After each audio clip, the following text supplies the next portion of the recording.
भूतले वेदांत स्वामिनिति नामिने नमस्ते सरस्वती देवे गौरवाणी प्रचारिणे निर्विशेष शून्यवादी पाश्चात्य देशतारिणे जय श्री कृष्ण चैतन्य प्रभु नित्यानंद श्री अद्वैत गदाधर श्रीवासदि गौर भक्त वृंद हरे कृष्ण कृष्ण कृष्ण हरे हरे हरे राम राम राम हरे हरे। श्री श्री राधा वृंदावन चंद्र की जय। श्री श्री निताई गौरंग की जय। श्रील प्रभुपाद की जय। तो आज के भगवत गीता के सत्संग कार्यक्रम में आप सबको स्वागत है। आज हम भगवत गीता के छठे अध्याय से 6 चैप्टर से आगे 5 श्लोकों का अध्ययन करेंगे। श्लोक संख्या 24 से 28 तक, 24 से 28 तक।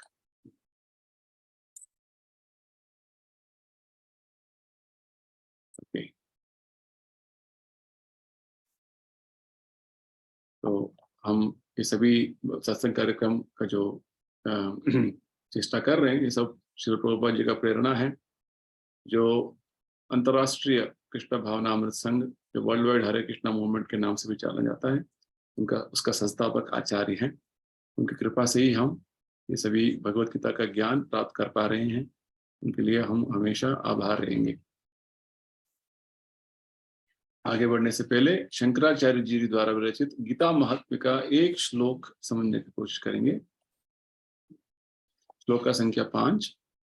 भारतामृत सर्वस्वम विष्णोर्वक्त्र विनिश्रुतहम गीता गंडोदकम पित्वा पूर्व जन्म न विद्यते। जो गीता महाभारत का अमृतोपम सार है तथा जो भगवान श्री कृष्ण के मुख से प्रकट हुआ है, उस गीता रूप जल पी लेने पर पुनः इस संसार में जन्म नहीं लेना पड़ता। तो शंकराचार्य जी बता रहे हैं, वास्तव में भगवत गीता महाभारत में सम्मिलित है, यानी कि महाभारत का एक जो है भाग है। और विशेषकर बताते हैं कि महाभारत का पूरा सार सर्वस्व है, क्योंकि स्वयं भगवान के मुखारविंद से ये ज्ञान निकला हुआ था, प्रकट हुआ था। तो इस तरीके से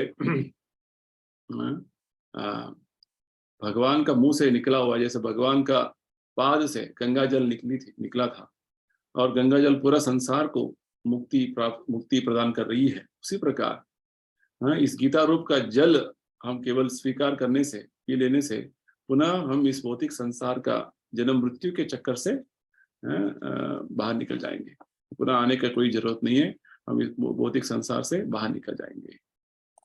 चलिए, आज के पहला श्लोक है, श्लोक का संख्या 24, 6 चैप्टर, छठे अध्याय से। सनिश्चयेन योक्तव्यो योगो अनिर्विण्ण चेतसा संकल्प प्रभवान कामांस त्यक्त्वा सर्वान अशेषतः मनस्यैवेन्द्रिय ग्रामम विनियम्य समन्ततः। मनुष्य को चाहिए कि संकल्प तथा श्रद्धा के साथ योगाभ्यास में लगे और पथ से विचलित न हो। उसे चाहिए कि मनोधर्म से उत्पन्न समस्त इच्छाओं को निरपवाद रूप से त्याग दे और इस प्रकार मन के द्वारा सभी ओर से इंद्रियों को वश में करे। तो यहाँ पे भगवान हमें अब तक समझा रहे थे अष्टांग योग जो विधि विधान है उसका पूरा वर्णन देते हुए, अष्टांग योग का सबसे अंतिम लक्ष्य है, अंग जो है, उसको बोलते हैं समाधि। समाधि स्थिति में जब योगी पहुंच जाता है तो उसका लक्षण क्या है भगवान समझा रहे थे पिछले श्लोकों में। एक उदाहरण भगवान देते हैं, यथा दीपो निवातस्तो निंगते सोपमा स्मृता। जहाँ पे वायु नहीं होता है, वहां पे एक दीप का अग्नि प्रज्वलित जो है वो जलता जाता है।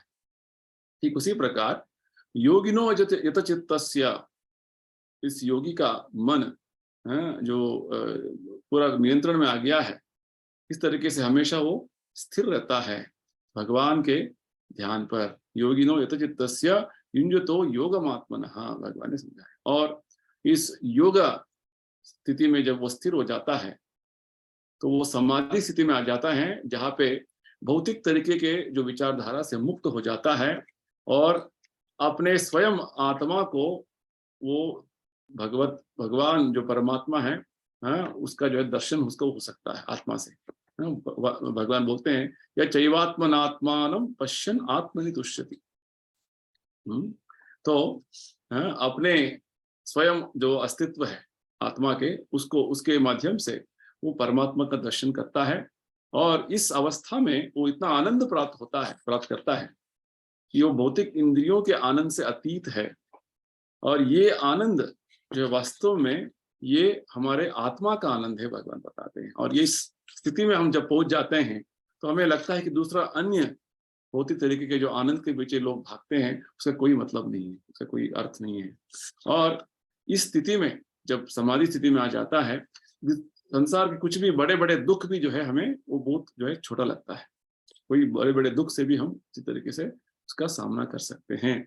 और यही वास्तव में भगवान बताते हैं, सभी तरीके के जो दुखों का जो अनुभव करते हैं इस भौतिक संसार में, भौतिक संसर्ग से, भौतिक संपर्क से, यही इसका कारण है कि हम अलग अलग तरीके के जो दुखों का अनुभव कर रहे हैं, ये इससे हमें मुक्ति जो मिल जाता है, इससे छुटकारा मिल जाता है। और विशेषकर अभी जो श्लोक अभी हमने पढ़ा उसमें भगवान बता रहे हैं इस योगाभ्यास के स्तर पर आने के लिए हमें विशेषकर भगवान बोलते हैं कि हमें इसे अनिर्विण्ण चेतसा, वो दृढ़ता से और श्रद्धा के साथ, निश्चयेन योक्तव्य योगो अनिर्विण्ण चेतसा, बहुत दृढ़ता के साथ और श्रद्धा के साथ। इसे दृढ़ता किस तरह की दृढ़ता, इसे वहां से हिलना नहीं है, इस रास्ते से जो है हमें भटकना नहीं है, हिलना नहीं है। तो इस तरीके का जो अभ्यास से क्या होता है, इस तरीके का अभ्यास किस तरीके से हो सकता है, जब हम, भगवान बोलते हैं योगी जो साधक जो है, संकल्प प्रभवान कामांस, भौतिक तरीके की जो इच्छाएं हमारे अहंकार से जो पैदा हो रहे हैं, सभी तरीके के भौतिक इच्छाओं को संपूर्ण तरीके से त्यक्त्वा, त्याग देना, सर्वान अशेषतः, और हमारे इंद्रियों को हर तरीके से मन से नियंत्रण में रखना। सर्वे मनस्येवेन्द्रिया ग्रामं नियम्य समन्ततः, यानी कि योगाभ्यास, विशेषकर अष्टांग योग का जो पद्धति है वो इतना कठिन है कि योगी वास्तव में साधक जो है, जब तक अपने इंद्रियों को मन के माध्यम से नियंत्रण में नहीं रखते हैं, सभी तरीके के भौतिक इच्छाओं से मुक्त नहीं होते हैं, जैसे इधर बता रहे हैं संकल्प प्रभवान कामां त्यक्त्वा, तब तक इस स्थिति में आने का बहुत कठिन हो सकता है। और इसके लिए योगी को बहुत दृढ़ता से इसमें स्थिर होना है और बहुत श्रद्धा से इस अभ्यास को अपनाना है, ये बता रहे हैं। तो प्रभुपाद जी में समझाते हैं इस श्लोक के तात्पर्य में कि वास्तव में इस भौतिक संसार के जो विषय में जब हम रहते हैं तो बहुत सारा जो है चीजें हमें मन से जो है इधर उधर हम भटकते रहते हैं। भौतिक संसार बहुत सारे इच्छाएं, बहुत सारे आकांक्षाएं जो है हमें मन को इधर उधर भटकने का तरीके से भटकने का जैसा जो है परिस्थिति बना देता है। तो जो योगाभ्यास में रहते हैं, योगा यानी कि वो जो अधिकृत विधि विधान जिसके माध्यम से भगवान के साथ हमारे संबंध को फिर से जागृत करना, जैसे भक्ति योग, भगवान का भक्ति करते हुए भगवान से फिर से हमारा संबंध को जागृत कराना, क्योंकि हमारा साथ भगवान का संबंध है, शाश्वत संबंध है हमारा, वो हम भूल गए हैं। तो अधिकृत विधि विधानों से फिर से वो संबंध को जागृत कराएंगे, उसको योगा बोलते हैं। तो यहाँ पर विशेषकर भगवान समझा रहे हैं कि जब किसी योगाभ्यास में हम लग जाते हैं तो उस योगाभ्यास में निश्चय रूप से दृढ़ता से और बहुत जो है हमें योगाभ्यास करने में हमारा जो मन विकल्प नहीं होना है, थोड़ा बहुत हमें उस शांति से आगे बढ़ना है। तो यहाँ पे विशेषकर प्रभुपाद जी हमें रूप गोस्वामी के एक श्लोक का एक उपदेश का इधर उल्लेख करते हैं। रूप गोस्वामी बताते हैं कि भक्ति में आगे बढ़ने के लिए 6 तरीके के जो चीजें हैं जो हमें उसका ध्यान में रखना है। कौन सी चीजें हैं? उत्साह निश्चय धैर्य तत्तत् कर्म प्रवर्तनात् संगत्यागा शतो वृत्ते शद्विर भक्तिर प्रसिद्ध्यति। जब तक हम कोई भी योगाभ्यास को, विशेषकर भक्ति योग जब आचरण करते हैं, तो हमें संपूर्ण तरीके से उत्साह से वो कार्य करना है। ऐसे नहीं कि आधे मन से उसका कार्य करें, पूरा उत्साह से, हाँ भगवान का सेवा कर रहा हूँ, हाँ भगवान का जप करना है, भगवत गीता का अध्ययन करना है, पूरा मन लगा के उसे करना है, इसको बोलते हैं उत्साह।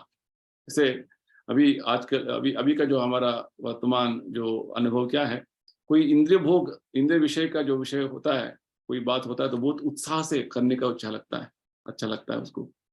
वही जो आध्यात्मिक विषय में उतना उत्साह नहीं आता है, क्योंकि हमें उद्देश्य क्या है, हमें जो है उसमें उससे क्या प्राप्त होना है, उसका क्लैरिटी नहीं है, उसका पूरा जो है हमें स्पष्टता नहीं है। तो पहला जो लक्षण है, पहला जो हमें हमारा जो गुण भक्ति करने में होना है, वो ये है कि हमें उत्साह से हर कार्य को करना है। जैसे भगवत गीता का अध्ययन हो, उत्साह से करना है। जब तक उत्साह नहीं होगा, कोई कार्य करने के लिए ठीक नहीं होता है। उत्साह निश्चय,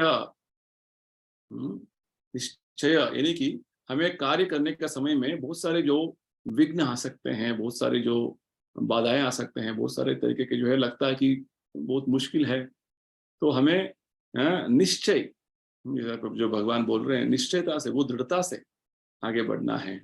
और ऐसे निश्चय से होना है कि हाँ अवश्य भगवान का सेवा में लगा हुआ हूँ, मुझे ये जो है ये मार्ग में मुझे सफलता प्राप्त होगा। और साथ ही साथ हमें धैर्य रखना है।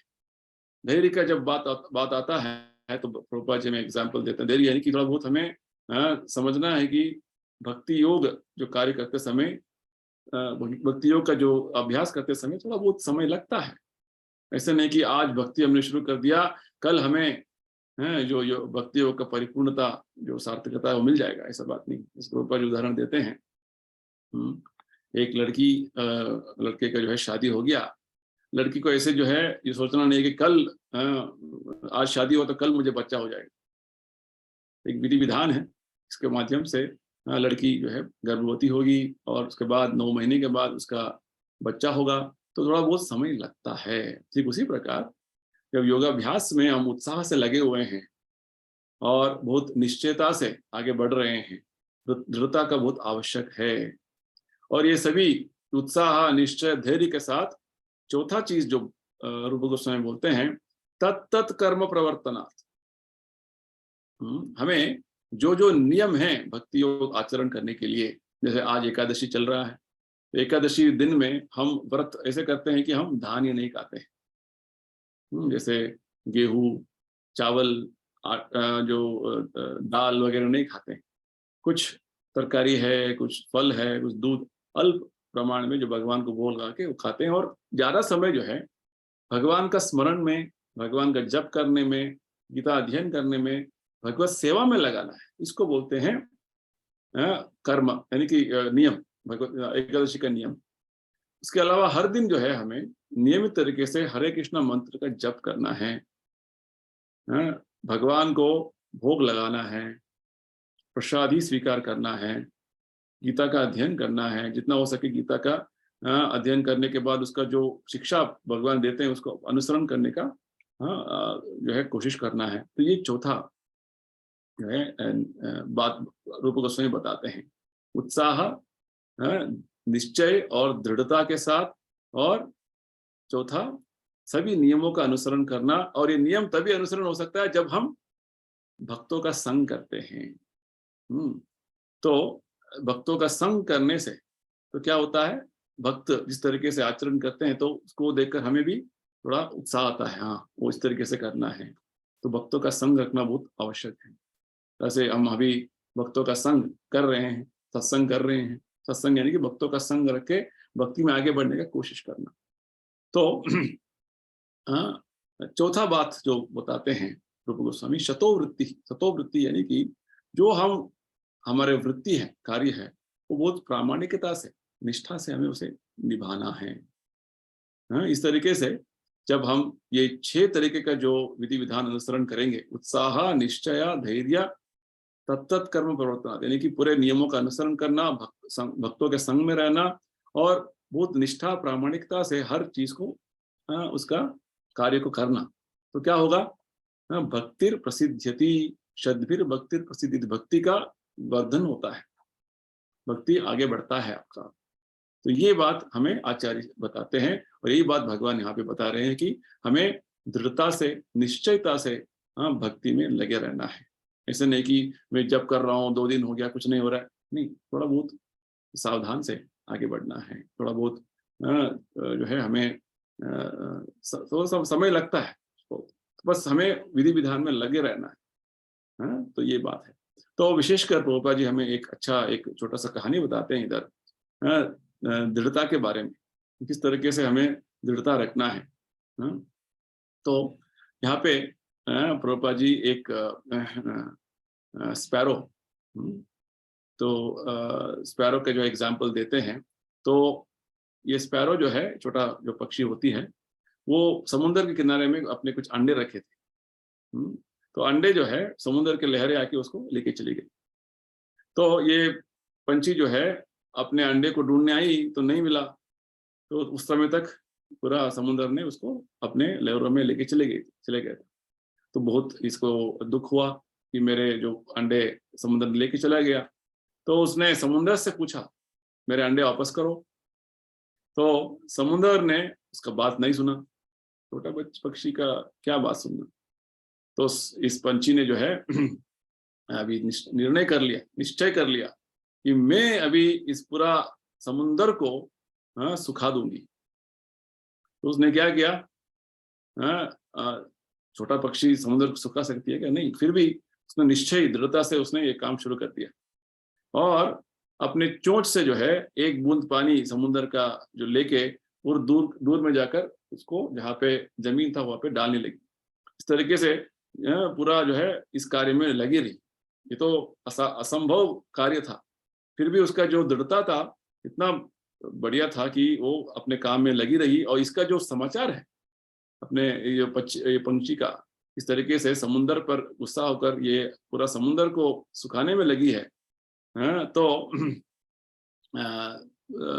हर जगह जो है लोग सुनकर हंसने लगे, एक छोटा पक्षी क्या कर सकती है, और इतने सारे असाधारण कार्य को ये ले लिया उसने। तो ये कार्य, ये जो समाचार है गरुड़ देव तक पहुंच गया। गरुड़ देव जो भगवान के वाहन है उन तक पहुंच गया और उन्होंने सोचने लगे कि मेरे जो बहन है, ये जो पंछी स्पैरो, ये ऐसे जो कार्य में लगी हुई है, ये असाधारण कार्य में लगी हुई है, असंभव कार्य में। तो गरुड़ देव वास्तव में भगवान के जो सेवक है, वो ये जो पंछी के इसका दृढ़ता से देखकर बहुत प्रसन्न हो गए और स्वयं वहां पे आए और उन्होंने आश्वासन दिया अपने बहन को कि मैं तुम्हें अवश्य जो है सहायता करूंगा। तो गरुड़ देव उधर आके तुरंत जो है समुद्र से बोलने लगे, तुरंत हमारे जो बहन का जो अंडे हैं वापस करो समुद्र, नहीं तो मैं ये जो कार्य कर रहा है, मेरा जो बहन कर रही है, मैं ये कार्य करने वाला हूँ। ऐसे बात सुनते ही समुद्र को बहुत जो है वो घबरा गया और तुरंत उसने ये पंछी का जो सभी अंडे वापस कर दिया। इस तरीके से पंछी को बहुत, स्पैरो को बहुत अच्छा लगा और फिर से वो वापस गरुड़ देव का जो कृपा लेके वापस चली गई।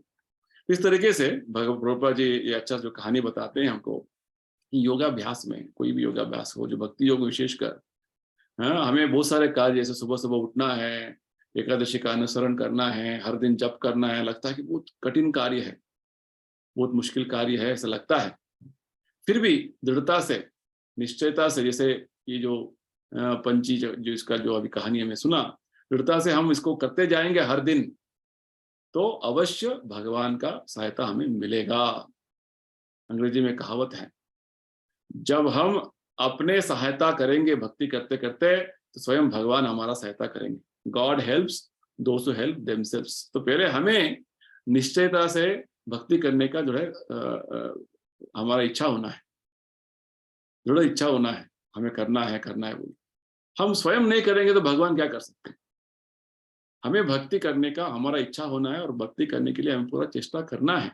तभी हम भक्ति में आगे बढ़ सकते हैं। तो ये बात है। तो इस श्लोक से हमें भगवान बता रहे हैं कि जब तक हम एक जो जो अभ्यास करने वाले साधक होते हैं, एक दृढ़ता से, निश्चयता से, दृढ़ जो इच्छा से भक्ति का आचरण नहीं करेंगे, तब तक भगवान का सहायता मिलना बहुत असंभव है। जब हम इस तरीके से निश्चय रूप से कोशिश करते जाएंगे तो अवश्य भगवान की कृपा हम पर हो जाएगा। तो ये बात बताते हैं। चलिए आगे नेक्स्ट श्लोक देखेंगे। अगला श्लोक है 25। शनै शनैर उपरतम उपरमेत बुद्ध्यादिति गृहीतया आत्मसंस्थम मनः कृत्वा न किंचित अपि चिंतयेत। धीरे धीरे क्रमशः पूर्ण विश्वास पूर्वक बुद्धि के द्वारा समाधि में स्थित होना चाहिए और इस प्रकार मन को आत्मा में ही स्थित करना चाहिए तथा अन्य कुछ भी नहीं सोचना चाहिए। तो भगवान इधर अष्टांग योग, हठ योग का जो है वर्णन करते हुए नेक्स्ट अगला जो स्टेप बता रहे हैं, कदम जो लेना है योगी को, उसके बारे में बता रहे हैं। तो विशेषकर यहाँ पे भगवान बोल रहे हैं कि पूर्ण दृढ़ता से अपने बुद्धि के माध्यम से हमें इंद्रिय तृप्ति से संपूर्ण तरीके से बाहर निकल जाना है। तो इसको बोलते हैं प्रत्याहार। तो विशेषकर यहाँ पे हमें भगवान बता रहे हैं कि मन को जो है आत्मा में स्थिर होना है। मन को परमात्मा के हमारा जो आत्मा है वास्तव में परमात्मा में स्थिर होना है, और ये प्रस्तुत स्थिति में हमारा जो मन है उसे भगवान पर स्थित होना है, क्योंकि हम आत्मा है, भगवान जो है वास्तव में वो परमात्मा है। जैसे ही हम अपने आंखों को सूरज के ऊपर केंद्रित करते हैं, देखते हैं, तो हम सूरज को भी देखेंगे और अपने आप को भी देखेंगे, है ना। जैसे अंधकार में, अंधेरा में हम अपने आप को भी नहीं देख सकते हैं, हमें इसका अनुभव है। अंधकार में स्वयं मैं अपने शरीर को भी नहीं देख सकता हूँ, है ना। तो ये अनुभव हमने किया हुआ है। जैसे ही हम सूरज के प्रकाश के नीचे आ जाते हैं, हम सूरज को भी देख सकते हैं और अपने आप को देख सकते हैं। तो यहाँ पे जब भगवान बोल रहे हैं आत्मसंस्थम मनः कृत्वा न किंचित अपि चिंतयेत, यहाँ पे बोल रहे हैं कि वास्तव में जब अपने आप को भगवत सेवा में लगा लेते हैं, तो हम भगवान को भी देखेंगे और अपने आप को भी देखेंगे। जो भगवान परमात्मा का जो विषय में हमें वेदों में बताते हैं, उनके बारे में उपनिषद में बताते हैं, नित्यो नित्यानाम चेतनश्चेतनानाम।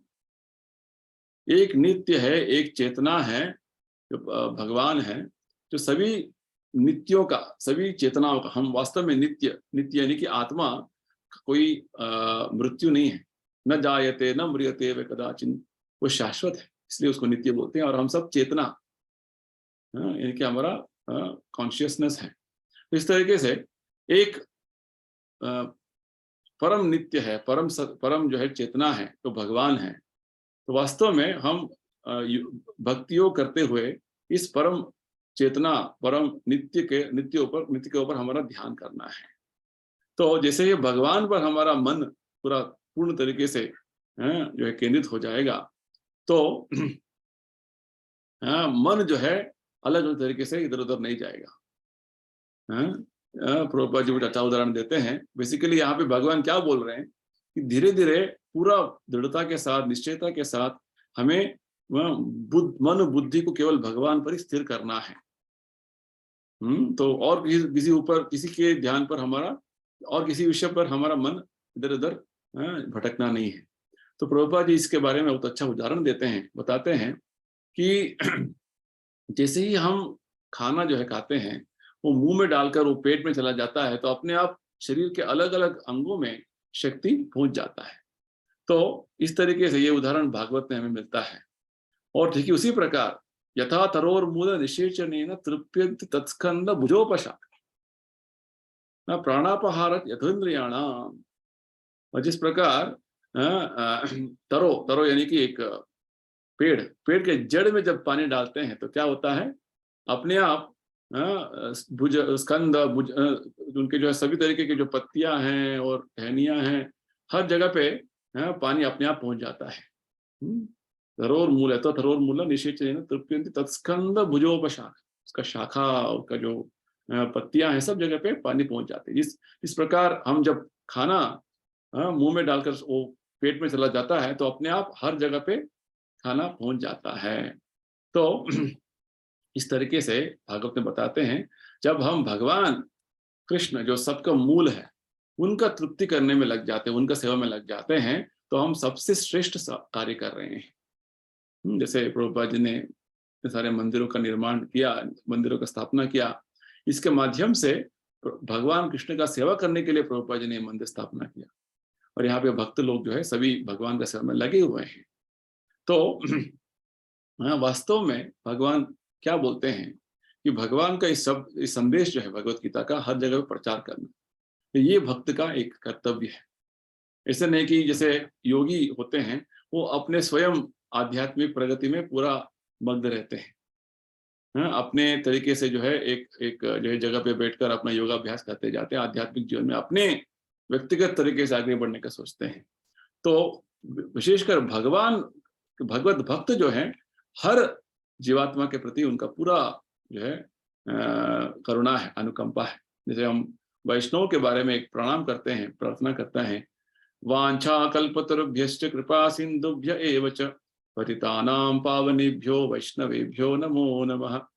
वैष्णव जो होते हैं वो एक कल्पतरु यानी कि कल्प वृक्ष की तरह इतना इतना जो है कृपालु होते, दया होते हैं। कृपा सिंधुभ्य एव च, कृपा सिंधुभ्य यानी कि उनका जो कृपा है एक समुद्र के भांति विशाल है, अगाध है। तो इस कृपा को हर जगह पे वो जो है वो प्रचार करना चाहते हैं, भगवान कृपा को हर जगह पे प्रचार करना चाहते हैं। जैसे हमें उदाहरण मिलता है पाश्चात्य राष्ट्रों में जीसस क्राइस्ट का। जीसस क्राइस्ट जो है भगवत भक्त थे, बहुत श्रेष्ठ भक्त थे, भगवान के पुत्र थे, और अपने लिए उन्होंने भक्ति अपने तक लिए जो है उन्होंने भक्ति सीमित नहीं रखा। वो चाहते थे तो बस अच्छे भक्त बनकर अच्छे भक्त के रूप में वो भगवत धाम जा सकते थे। तो उनका जो है उनका जिस तरीके से मृत्यु हुआ, यानी कि उनको मारा गया, वो नहीं होता, फिर भी उन्होंने अपने स्वयं जीवन के बारे में कुछ उनका जो है कोई परवाह न रखते हुए उन्होंने भगवत सेवा करने के लिए प्रचार करने का जो है कार्य उन्होंने हाथ में उठाया। अपना पूरा जीवन को जो एक जोखिम में जाकर उन्होंने ये भगवत सेवा करने का उन्होंने पूरा जो है कोशिश किया। तो ये भक्त का एक लक्षण है। इसलिए भगवान बोलते हैं नच तस्माद् मनुष्येषु कश्चिन में क्रिया प्रत्तमः, जो भक्त मेरा संदेश हर जगह प्रचार कर रहा है वो सबसे बड़ा श्रेष्ठ भक्त है, सबसे बड़ा प्रिय भक्त है, भगवान बोलते हैं। जैसे प्रभुपाद जी ने अपने 70 साल की उम्र में उन्होंने पूरा जो है विश्व भर में प्रवास करके प्रचार किया। देखिए उस उम्र में जो है प्रभुपाद जी वृंदावन में बैठकर अपना भक्ति कर सकते थे, फिर भी वो बाहर गए, क्योंकि भगवत भक्त हमेशा चाहते हैं कि कृपा, भगवान कृपा जो है भगवत कृपा हर जगह पे जाए, उसको प्रचार करे। क्योंकि हर जगह पे लोग जो है भौतिक चीजों में इतना मग्न हो गए हैं, अपने इंद्रिय भोग में इतना, माया सुखा में इतना मग्न हो गए हैं। तो प्रहलाद महाराज भी बोलते हैं अपने एक विषय में, एक प्रार्थना में नरसिंह भगवान को, भगवान मैं अपने बारे में कुछ मेरा चिंता नहीं, क्योंकि मैं आपका हमेशा गुणगान करता रहता हूँ। तद्वीर गायन महामृत मग्न चित्तः, मुझे ये सोच ज्यादा है कि जो मूढ़ जो है ये भगवत सेवा से विमुख हो गए हैं और माया सुख में इतना मग्न हो गए हैं। माया सुखाय भरम विद्वहता विमूढ़ान। तो इस तरीके से उनके बारे में मुझे ज्यादा चिंता है, ये बात बताने लगे। तो हमेशा हम देखते हैं कि बड़े जो श्रेष्ठ भक्त होते हैं भगवत प्रचार में हमेशा लगे रहते हैं। ये बात हमें इस श्लोक के माध्यम से पता चलता है। तो यहाँ पे विशेषकर भगवान क्या बोल रहे हैं कि अपना जो है व्यक्तिगत इंद्रिय भोग के बारे में उसको ज्यादा जो है चिंतित नहीं होना है, बल्कि हमें भगवत सेवा में ज्यादा हमारा पूर्ण मन मग्न होना है। हर व्यक्ति भौतिक संसार में अपना स्वयं का इंद्रिय तृप्ति कितना होगा, कितना मुझे जो है आराम से रहूंगा, ये सोचते हैं। वास्तव में लोग जो है कलयुग में इस तरीके से सोचने लगे हैं। सब लोग सोचते हैं कि मुझे इस तरीके से भोग करना है, मुझे इस तरीके से आराम करना है, सब सोचते हैं। वास्तव में भगवत सेवा में जो व्यक्ति अपने आप को मग्न कर लेता है, तो किसी और दूसरे विषय में उसका कोई जो है इच्छा नहीं है, उसको कोई जो है आसक्ति नहीं है। पूर्ण तरीके से वो भगवत सेवा में मग्न हो जाता है। ये जो श्लोक का जो तात्पर्य यही है।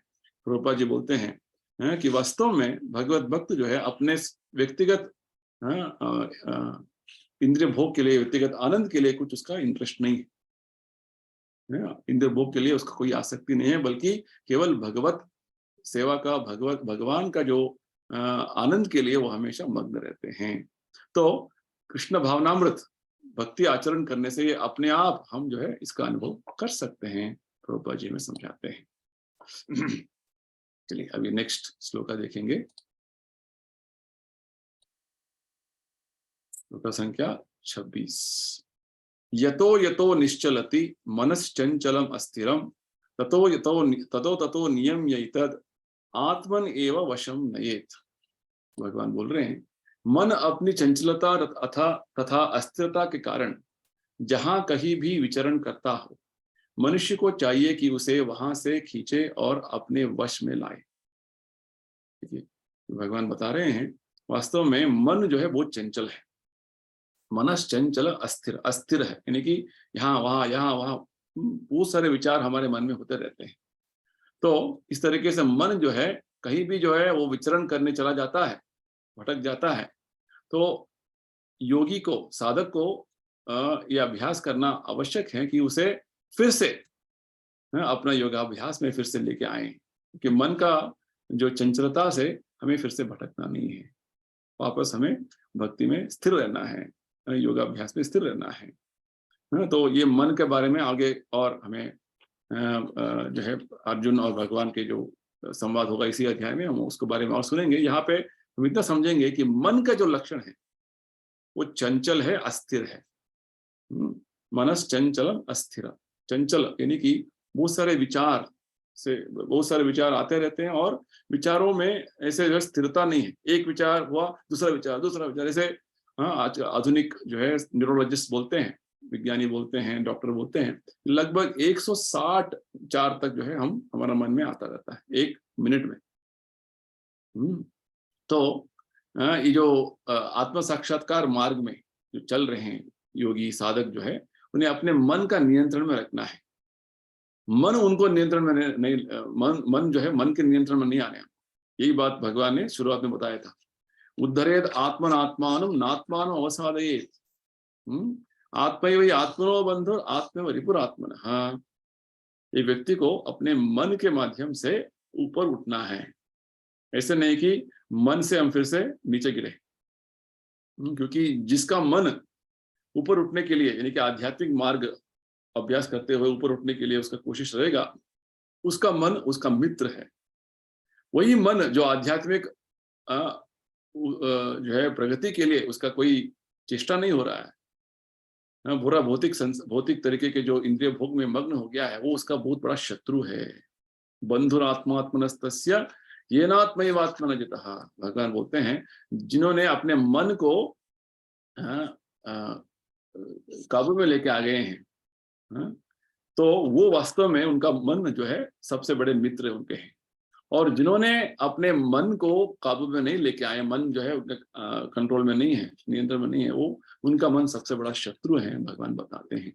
तो यही बात भगवान फिर से दोहरा रहे हैं कि मन को हमें, मन का नियंत्रण हम पर हमें करना है, और मन के माध्यम से इंद्रियों को नियंत्रण में रखना है।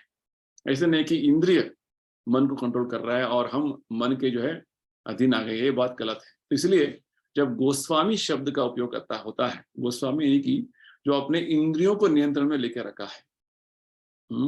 हमें गोदास नहीं बनना है, यानी कि इंद्रियों का गुलाम नहीं बनना है, हमें गोस्वामी बनना है, ये बात बताते हैं।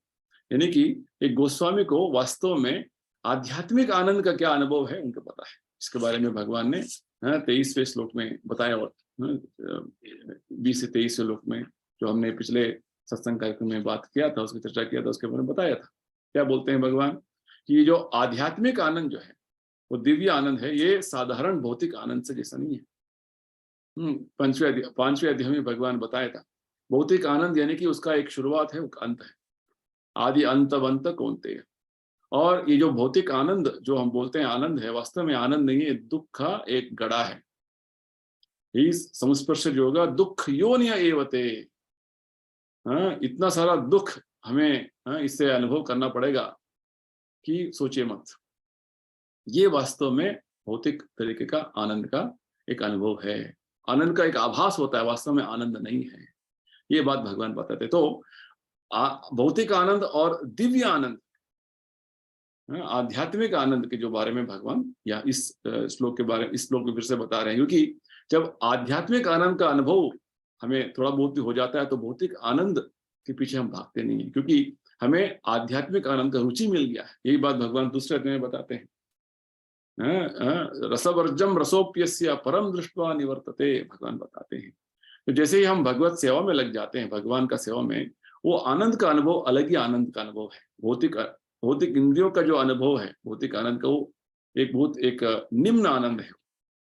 तो इधर यहाँ पे भगवान विशेषकर क्या बोल रहे हैं, जैसे जैसे मन इधर उधर भटकता जाता है तो फिर से उसे हमें भगवान के सेवा में वापस लेके आना है।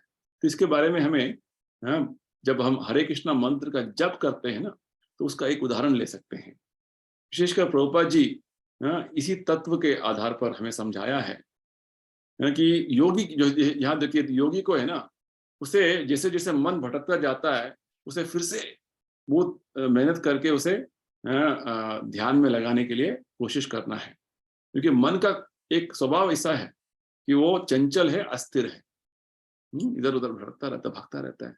मुश्किल है लेके आने के लिए मन को नियंत्रण करना, शमो दम तप, इस तरीके से उस मन को नियंत्रण में रखना बहुत आवश्यक है। मन को इस तरीके से नियंत्रण में नहीं रखेंगे निश्चयता से, दृढ़ता से, तो अब योगाभ्यास नहीं कर पाएंगे। कृष्ण भावनामृत में, कृष्ण भक्ति योग में क्या होता है, भक्ति योग में विशेषकर जब हम हरे कृष्णा मंत्र जाप करते हैं तो क्या होता है, प्रभुपाद जी बोलते हैं आप हरे कृष्णा मंत्र जाप करो और भगवान के इस मंत्र के शब्द को ध्यान से सुनो। Chant Hare Krishna mantra and exactly hear the same sound, Prabhupada ji बोलते हैं। यानी कि जब हरे कृष्णा जप करते हैं ना, हरे कृष्णा मंत्र जप का जो शब्द आप उच्चारण करते हैं उसको सुनना है।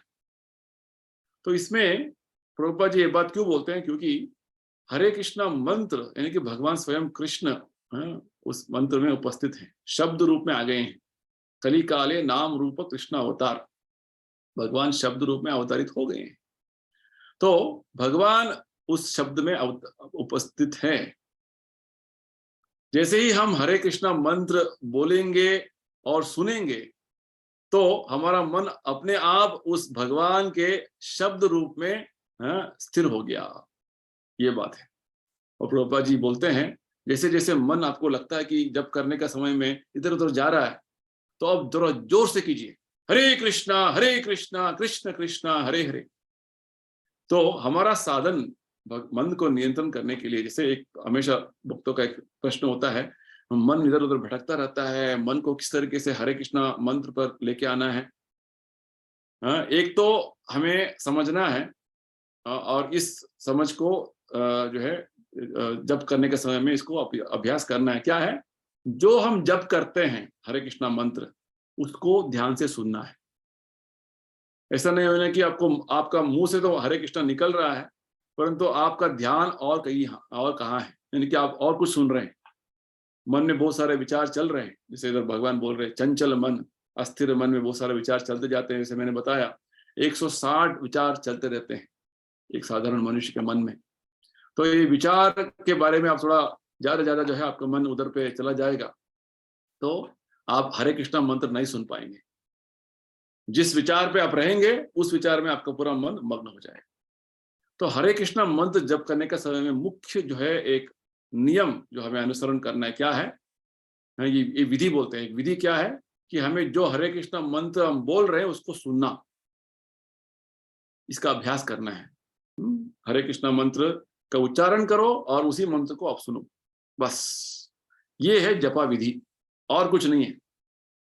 और धीरे धीरे जब करते जाएंगे, और जब कभी कभी क्या होता है मन में, हर दिन का जो समय जो है, हर दिन का परिस्थिति हालत जो है एक जैसा नहीं होता है। कभी कभी मन में बहुत सारे जो है ऐसे उतार चढ़ाव हो रहा है कि आपको जप करने में ध्यान नहीं आ रहा है, आपको नहीं सुन पा रहे हैं, तो उस समय प्रभुपाद जी बोलते हैं आप जोर से हरे कृष्णा बोलिए, हरे कृष्णा मंत्र बोलिए, ताकि वो शब्द, हरे कृष्णा का शब्द जिसमें भगवान उपस्थित है, वो आपके मन को नियंत्रण में आप लेके आ जाएंगे। यानी कि हम भगवान कृष्ण पर संपूर्ण निर्भर है। जप करने के समय में भगवान कृष्ण को प्रार्थना करते हैं कि भगवान आप मुझे सहायता कीजिए। हम अपने मन के नियंत्रण के बल पर, अपने बुद्धि के बल पर हम अवलंबित नहीं है, कि अब हमारा मन और बुद्धि हमारा जो है कुछ नहीं कर सकता है। हम भगवान पर आश्रित रहेंगे, भगवान के शब्द पर जो है हम उसका पूर्ण तरीके से उन पर जो है संपूर्ण समर्पणा भाव में रहेंगे, भगवान हमें सहायता करेंगे। ये बात है। देखिए ये जो तत्व यहाँ पे जो भगवान बता रहे हैं, योगी का जो अभ्यास है वो अपने स्वयं शक्ति से करना पड़ता है उसको। मन नियंत्रण में नहीं आया, बस भटक गया, चला गया। जैसे प्रभुपाद जी उदाहरण देते हैं विश्वामित्र मुनि का। विश्वामित्र मुनि जंगल में इस तरीके का अभ्यास, योगाभ्यास करने में लगे हुए थे, पूरा ध्यान मग्न थे। तो इंद्र को डर लग गया कि विश्वामित्र मुनि योगाभ्यास करके बहुत बड़े सिद्धि प्राप्त कर लेंगे, तो मेरा जो पद जो है, इंद्र का पद, स्वर्ग का राजा का पद जो है वो हिल जाएगा, ये आके राजा बन जाएंगे स्वर्ग का।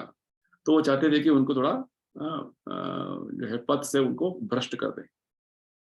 तो इंद्र ने मेनका को भेजा, और मेनका आके विश्वामित्र मुनि के सामने नृत्य करने लगी।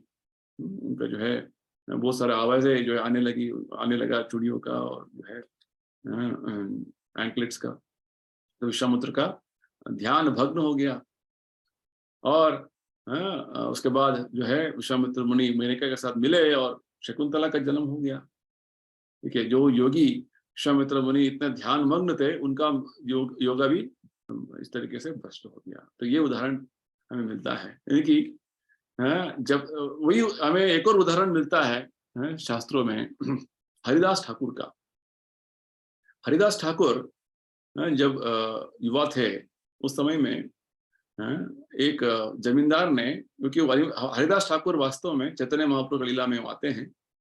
हरिदास ठाकुर जन्म से मुसलमान थे, और उन्होंने चैतन्य महाप्रभु कृपा से हरे कृष्णा मंत्र का जप करते थे, हमेशा पूरा दिन जप करते थे। उनको नामाचार्य बोलते हैं। सुबह से लेके पूरा दिन 24 घंटा जपा करने में लग जाते थे। दिन में 3 लाख भगवान का नाम जपते थे। जैसे हम एक मंत्र में 16 नाम है, ठीक है, तो ऐसे 108 बार भगवान कृष्ण का पूरा हरे कृष्णा मंत्र बोलेंगे। हरे कृष्णा कृष्ण कृष्ण हरे हरे, हरे राम राम राम हरे हरे। ये 16 भगवान के नाम जब बोलेंगे तो ऐसे जो है एक मंत्र में होता है। तो ऐसे 108 बार बोलेंगे तो 1728 बार होता है, 1728 टाइम्स। तो प्रभुपाद जी ने क्या बताया है, आप हर दिन 16 माला जप कीजिए। तो 16 माला करने का अर्थ यह है कि हम लगभग 25,000 भगवान का नाम जपेंगे। देखिए 25,000 जप करने के लिए हमें लगभग 2 घंटा चाहिए, ठीक है। और हरिदास ठाकुर 3 लाख नाम जप करते थे, तो ये हो जाता है लगभग 192 192 राउंड्स, ठीक है। 16 माला करने के लिए 2 घंटा, उसके हिसाब से आप देखेंगे तो 192 जो माला करने के लिए 24 घंटा चाहिए। तो हरिदास ठाकुर इस तरीके से पूरा जप करने में मग्न थे। हरिदास ठाकुर का उदाहरण क्यों दे रहा हूँ, क्योंकि इस तरीके से वो जप करते थे। तो वहां पे एक मुसलमान जमींदार था बंगाल में, वो इनसे बहुत ईर्ष्या करता था कि ये मुसलमान है, ये हिंदू बन गया। तो वो चाहते थे कि एक वैश्या को उन्होंने नियुक्त किया और बोला कि तुम उनका जो है भक्ति को भ्रष्ट कर दो। तो क्या किया, ये वेश्या ने बोला, हाँ मैं कोशिश करूंगी, और अब देखते रहिए, मुझे 3 दिन का समय दीजिए, मैं ये जो हरिदास है उसका पथ भ्रष्ट करूंगा, वस्त्र भ्रष्ट करूंगी। तो पहले दिन गई शाम को, हरिदास ठाकुर जप कर रहे थे। उसने बोला कि हरिदास, आप इतने सुंदर हो, युवक हो, मैं अकेली औरत हूँ, सुंदर हूँ, हाँ हम क्यों ना हम मिले। हरिदास ठाकुर ने बोला, अभी मेरा जप करने का संकल्प है, हाँ, मुझे जब तक जप संपूर्ण नहीं होगा तब तक मैं, हाँ, थोड़ा आपको प्रतीक्षा करने होगा, अवश्य आपका जो इच्छा पूरा करूंगा, आप थोड़ा बैठिए। तो शाम से लेकर सुबह सुबह सुबह तक जो है, सुबह 4-5 बजे तक बैठी रही। हाँ, हरिदास ठाकुर जप करने लगे। सुबह हो गया, सूर्योदय हो गया, तो हरिदास ठाकुर बोलने लगे, देखो मेरा जो है जप आज संपूर्ण नहीं हुआ था, हाँ, आपको प्रतीक्षा करने पड़ा, हाँ, आप आज आ जाओ फिर से शाम को, मैं अवश्य आपका जो इच्छा पूरा करूंगा। तो फिर से दूसरा दिन आ गई वो वेश्या, फिर से ऐसे ही हुआ। तीसरे दिन भी ऐसे तीसरे दिन भी आई, तीसरे दिन भी ऐसे हो रहा था, और होते होते जब तीसरा दिन तक जो है, ये वेश्या ने इतना सारा जो है हरे कृष्ण मंत्र हरिदास ठाकुर जो शुद्ध भक्त है उनके मुंह से सुन लिया था उसने, तो उसका मन परिवर्तन हो गया। तो आके जो है हरिदास ठाकुर के पैर पड़ गई और बोलने लगी, ये तो बड़ा षड्यंत्र ये जमींदार ने किया था, हाँ, उसने आपको जो है पथभ्रष्ट करने के लिए ऐसे किया था, मुझे क्षमा कीजिए। हरिदास ठाकुर ने बोला, ये सब मुझे पता था, मैं केवल तुम्हारे लिए इधर रुका हूँ, क्योंकि तुम्हारा भक्ति करके तुम्हें उद्धार करने का मेरा इच्छा था, इसलिए मैं रुका हुआ। तो उन्होंने बोला, अभी तुम अपने जो है वेश्यावृत्ति से जो जो आपने कमाई किया है सब कुछ दान कर दो, यहाँ पे आओ, और अपना सर का मुंडन करो और यहाँ बैठकर हरे कृष्ण जप करो। इस तरीके से उन्होंने उनको दीक्षा दिया वेश्या को, और वेश्या ने अभी जप करने लगी और बहुत अच्छे भक्त बन गई, और भगवत प्राप्ति उनको हो गया। तो इस तरीके से तो हरिदास ठाकुर जो है हरे कृष्ण मंत्र जप करते हैं, माया के चक्कर में नहीं पड़े, ये उदाहरण है। तो ये बात यहाँ पे हमें प्रभुपाद जी समझाते हैं। चलिए आगे नेक्स्ट श्लोका देखेंगे। श्लोका संख्या 27 प्रशांत मनस ही एनम योगिनाम सुखम उत्तमम उपैति शांत रजसम ब्रह्मभूतम अकल्मषम। जिस योगी का मन मुझ में स्थिर रहता है, वह निश्चय ही दिव्य सुख की सर्वोच्च सिद्धि प्राप्त करता है। वह रजोगुण से परे हो जाता है, वह परमात्मा के साथ अपनी गुणात्मक एकता को समझता है, और इस प्रकार अपने समस्त विगत कर्मों के फल से निवृत्त हो जाता है। तो इस तरीके से जब मन को केवल भगवान पर स्थिर रखते हैं कोई भी योगाभ्यास में, तो उसका आगे जो अगला जो है लक्षण क्या है, इसके बारे में भगवान बता रहे हैं। तो क्या होता है, भगवान बता रहे हैं कि प्रशांत मनसम ही एनम, उसका मन स्थिर हो जाता है। प्रशांत यानी कि विक्षुब्धता नहीं है, विचलित तरीके की जो हालत नहीं है, डिस्टर्बेंस नहीं है, प्रशांत हो जाता है। और विशेषकर यहाँ पर भगवान बता रहे हैं योगिनम सुखम उत्तमम, निश्चय तरीके से दिव्य सुख की सर्वोच्च सिद्धि प्राप्त कर देता है। आध्यात्मिक दिव्य सुख का अनुभव योगी का हो रहा है। और तीसरा जो बात बता रहे हैं भगवान, उपैति शांत रजसम, रजोगुण यानी कि काम क्रोध लोभ, इसका जो प्रभाव है उस पर नहीं रहेगा, उससे पूरा वो शांत हो गए हैं। हर व्यक्ति में आजकल के समय में देख रहे हैं कि काम क्रोध लोभ का जो है इतना सारा उतार चढ़ाव रहता है। तो वास्तव में वो ब्रह्म भूत अकल्मषम, यहाँ पे प्रभुपाद समझाते हैं ब्रह्म भूत क्या है। वास्तव में वो गुणात्मक तरीके से भगवान का जो है गुण वो प्राप्त कर लिया उन्होंने, यानी कि भौतिक कलमश से, भौतिक जो तरीके के जो प्रभाव से मुक्त होकर आध्यात्मिक स्तर पर आध्यात्मिक सेवा में पूर्ण तरीके से स्थिर हो गए, स्थित हो गए। ये बात है ब्रह्मभूत, यानी कि भौतिक कलमश से ऊपर उठकर आध्यात्मिक स्तर पर आ जाना। मद भक्तिम लभते पराम, आगे भगवान बताते हैं जब हम ब्रह्मभूत आध्यात्मिक स्तर पर आ गए तो भक्ति का आचरण करने में हमें बहुत जो है वो अनुकूल रहेगा। तो वास्तव में जब तक भगवान अपने मन में जो है भगवान को अपने मन में स्थिर नहीं करेंगे, सवै मन कृष्ण पदार विंदयोर, हाँ अम्बरीश महाराज के बारे में बताते हैं, शुद्ध भक्त हमेशा अपने मन में भगवान के पाद कमलों का स्मरण करते थे। तो इस तरीके से जब तक हमारा मन में भगवान स्थिर नहीं होते हैं, तब तक जो है हम ब्रह्मन स्थिति को प्राप्त नहीं कर पाएंगे। ब्रह्मभूत स्थिति को जो यहाँ पे भगवान बोल रहे हैं, ब्रह्मभूत स्थिति पर नहीं आ सकते। ब्रह्मभूत स्थिति यानी कि प्रशांत मन और दिव्य आनंद का, सर्वोच्च दिव्य आनंद का अनुभव, और पूरा रजोगुण के जो लक्षण हैं, काम क्रोध लोभ, उसका कोई प्रभाव नहीं, और पूरे पापों से मुक्त, इसका अनुभव हम इस स्थिति में कर सकते हैं, भगवान बताते हैं। तो वास्तव में ये सभी लक्षण जो भगवान समझा रहे हैं, हमें ये समझना है, क्योंकि योगाभ्यास में जब आगे बढ़ते जाते हैं तो क्या क्या जो है हमें अनुभव करना है। ऐसा नहीं बस हम योगा कर रहे हैं कुछ नहीं हो रहा है, ऐसा बात नहीं है। जैसे इधर भगवान अच्छा बोल रहे हैं, कोई भी योगाभ्यास हम कर रहे हैं तो हमारा मन शांत होना है। शांत यानी कि इतना सारा जो है विचारों से हम इतना विचलित रहते हैं हमेशा, वो करना ये करना, ये इंद्रिय इस तरीके से इंद्रिय भोग करना, मन शांत नहीं है, यहाँ भागना वहां भागना, यहाँ ये देखना, इस तरीके से ये शांत मन नहीं है। शांत जब तक हम मन शांत नहीं होगा, आध्यात्मिक जो है कार्य नहीं कर पाएंगे। और हम जब इस जो है इस तरीके से भागते क्यों रहते हैं भौतिक चीजों के प्रति, की भौतिक आनंद के लिए। हाँ, यहाँ पे जब मुझे अच्छा खाने को मिलेगा, यहाँ पे देखने को मिलेगा, ये सुनने को मिलेगा, इस तरीके से भागते रहते हैं। कहाँ पे भी जो है आपको आनंद नहीं हो रहा है, शांति नहीं हो रहा है। आध्यात्मिक सुख जो है अलग ही अनुभव है। ये जो है बात भगवान ने समझा रही है। तो इसको बोलते हैं ब्रह्मभूत, यानी कि आध्यात्मिक स्तर पर हम आ गए हैं। तो आज का अगला श्लोक देखेंगे, श्लोक संख्या 28। तो विशेषकर इन श्लोकों के माध्यम से भगवान हमें योगाभ्यास का तत्वों का समझ जो है हमें दे रहे हैं।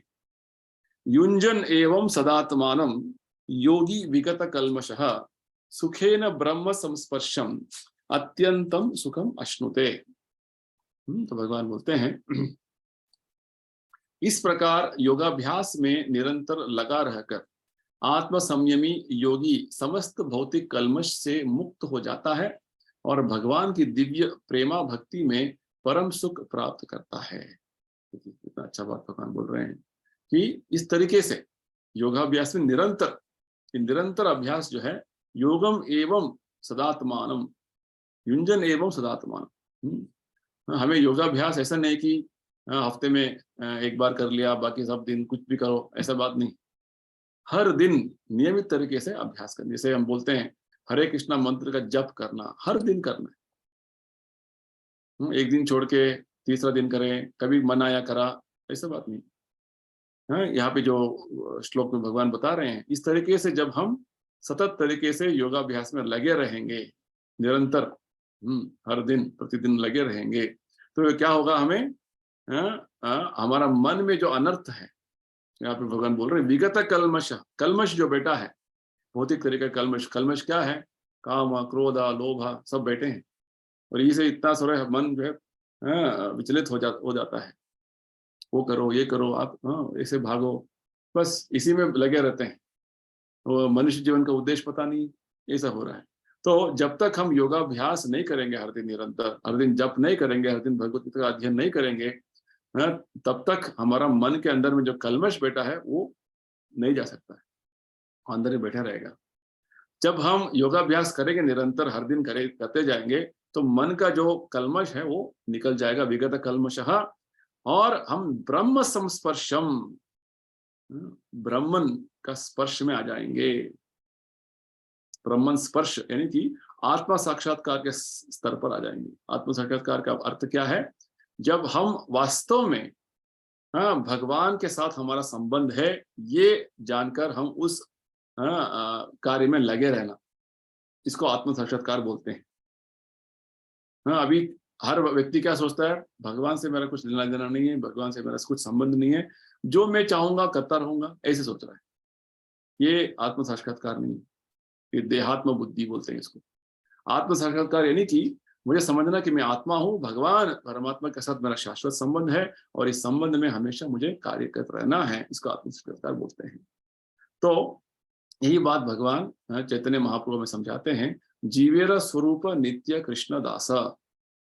हम भगवान के अंश होने के नाते हमारे कर्तव्य है भगवान का सेवा करना। तो इस बात पर इस ज्ञान, ये जो विषय जो है हमें हमारा मन में बैठ जाता है और ठीक से हम इसमें लगे रहते हैं, इसको बोलते हैं आत्म साक्षात्कार। इस तरीके से भगवान के संपर्क में हमेशा रहना, इसको बोलते हैं ब्रह्म संस्पर्श। और इस ब्रह्म संस्पर्श का जो जो लक्षण क्या है, सुखे न अत्यंतम सुखम अश्नुते। हाँ, हमेशा जो है वो आनंद, आध्यात्मिक आनंद का अनुभव करता रहता है, क्योंकि भगवान आनंद सागर है।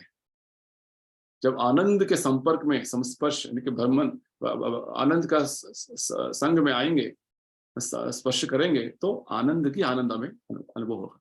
भौतिक संसार क्या है, दुखालय अशाश्वत, दुख का संग करेंगे तो दुखी अनुभव होगा। इसलिए भगवान बोलते हैं मेरा संग करो, क्योंकि तो आपको हमेशा आनंद का अनुभव हो, आध्यात्मिक आनंद का, दिव्य आनंद का अनुभव हो, ये बोलते हैं। इस तरीके से भगवान आगे और अच्छे जो विषय बताने वाले हैं। अभी के लिए हम ये समाप्त करेंगे। जिसको कुछ प्रश्न है, कुछ कमेंट्स है तो अभी पूछ सकते हैं।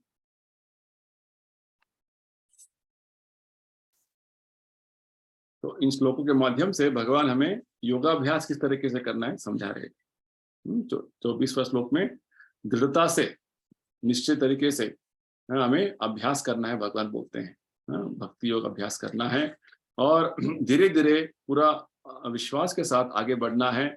और हमारे बुद्धि में हमेशा, बुद्धि के माध्यम से मन को हमेशा भगवान पर स्थित रखना है। मन इधर उधर भटक भी सकता है, फिर भी भगवान का पुण्य नाम के बल पर हमेशा मन को भगवान पर स्थिर रखना है। इस तरीके से मन को हमेशा भगवान पर स्थिर रखते हैं तो हम परम आनंद का अनुभव करेंगे, दिव्य आनंद का अनुभव करेंगे और हमारा मन शांत हो जाएगा। हमेशा जो है उसमें किसी तरीके का रजोगुण का प्रभाव नहीं रहेगा। हम सभी तरीके के पापों से मुक्त हो जाएंगे और इस तरीके से पापों से मुक्त हो जाएंगे तो ब्रह्म संस्पर्श, भगवान के संग में हमेशा रहेंगे। भगवान का संग में रहना यानी कि आनंद का हमेशा अनुभव होना, दिव्य आनंद का अनुभव करना, ये बात भगवान। चलिए अभी यहाँ पे समाप्त करेंगे। सबको धन्यवाद। जय श्री प्रभुपाद। श्रीमद् भगवत गीता की जय। हरे